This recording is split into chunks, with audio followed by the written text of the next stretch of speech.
Hello everyone, welcome to another review of iLife A9S robot. This you would have seen the video where we use the vacuum function. Now in this video we are going to show you the mop function, how good that mop function is.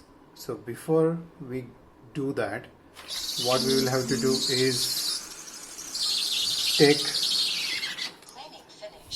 take the dry tray out and put the wet tray. So we will show you how to do that. So this is the wet tank. We simply need to put the cloth over here and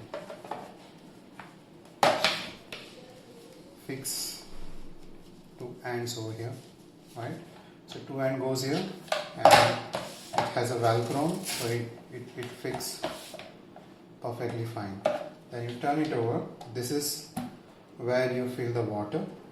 So hold this with one hand, pour water,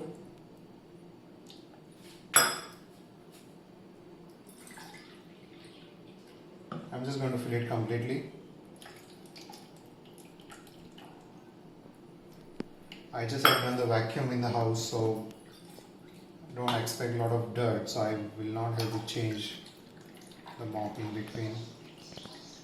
There you go, and I close it down.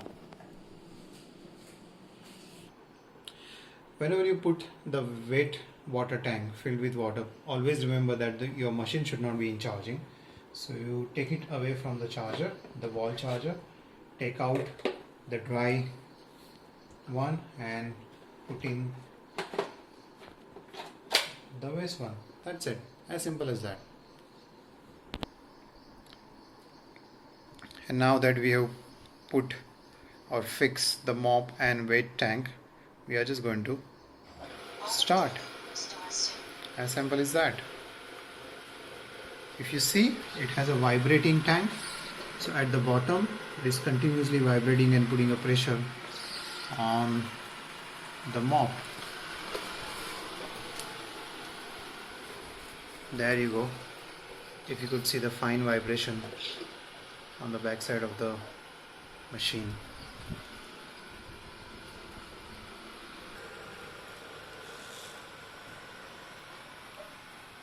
If you see, it leaves a fine layer of water, and that of course dries pretty soon, so you don't need to do anything more, and it evenly cleans it. If your surface is very muddy, then it's going to face a lot of challenges to change the cloth multiple times. But if you have done the vacuum well just few hours ago, then it's simply going to be a cakewalk in mopping the floor.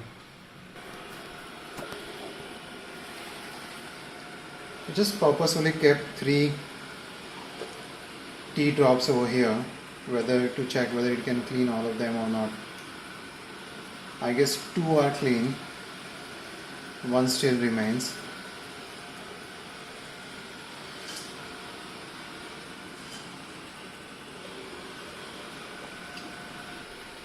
Now to clean that particular spot, let us put it into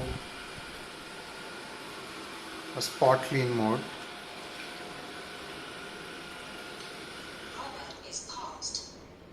And see whether,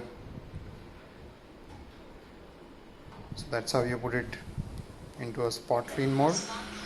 So it's going to clean the same spot multiple times.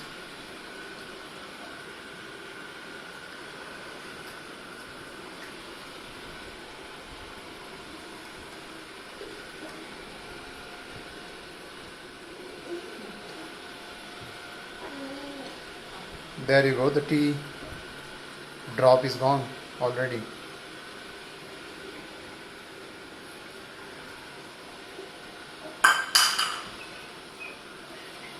It's clean and you can't see it anymore.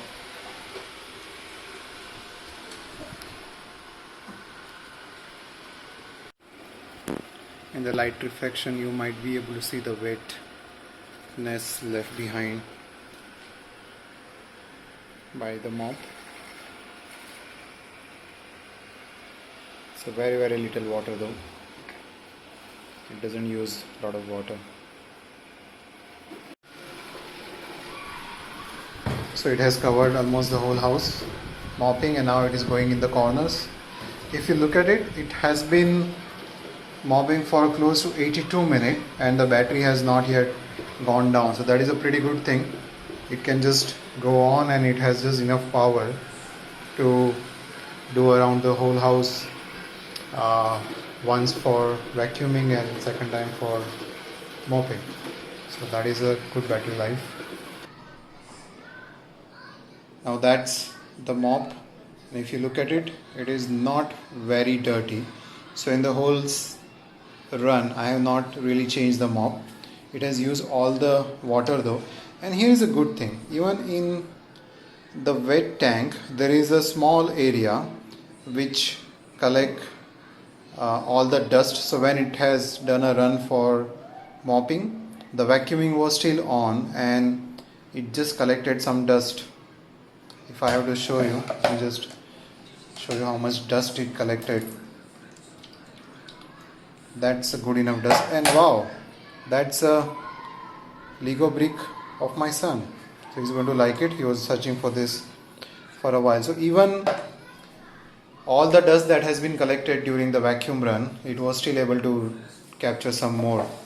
Now the good part is it has such a strong vacuum so that it doesn't leave any more dust for the mop to collect. So that, however, it just has one drawback, is if for any particular reason if you have to stop this in between, it's going to start from scratch again. So it just forget how much it has done and he's going to redo the mopping. So that one thing we thought would have been great if that has been taken care of.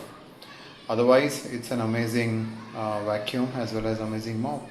Thank you so much for watching this video, and please do subscribe and hit a like if you think that was helpful. Thank you.